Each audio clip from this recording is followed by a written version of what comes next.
নমস্কার বন্ধুরা, all India রান্নাঘরে আপনাদের সবাইকে স্বাগত। আজকে দেখাবো মতি পোলাওয়ের রেসিপি।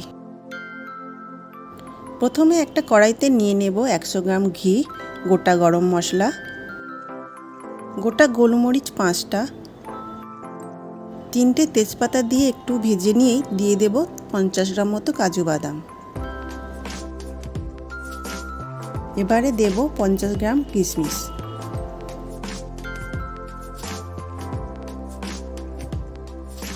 কিছুক্ষণ পর দিয়ে দেব 500 গ্রাম বাসমতি চাল। 2 থেকে 3 মিনিট ভেজে নিয়ে দিয়ে দেব 1 চামচ লবণ।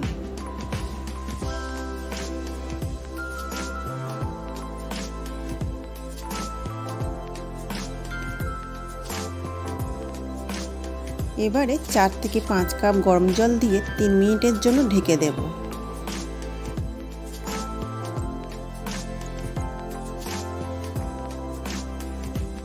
কালারের জন্য একটা বাটিতে জাফরান নিয়ে তাতে জল দিয়ে মিশিয়ে হলুদ কালার চলে আসলে ঢাকনা খুলে সেটাকে ভাতের ওপর দিয়ে মিশিয়ে নিয়ে আবারও ঢেকে দেব।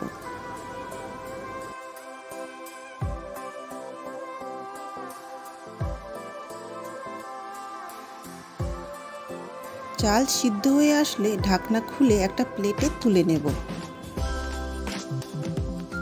এবারে মতি পোলাওয়ের মতি বানানোর জন্য 200 গ্রাম পনির নিয়ে সেটাকে গ্রেটারে কুড়ে নেব।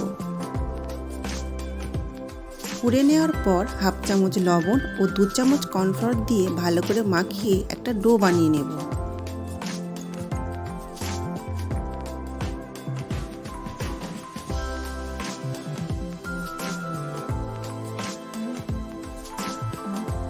এরপর ডো থেকে ছোট অংশ কেটে নিয়ে সেটাকে বল আকার দিতে হবে।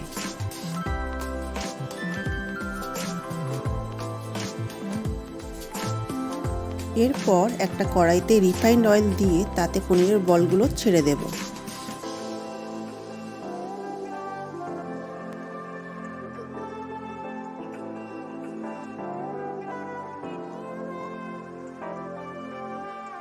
এইরকম লাল হয়ে আসলেই পনিরের বলগুলো তুলে নিয়ে পোলাওয়ের উপর ছড়িয়ে দিলেই তৈরি মতি পোলাও।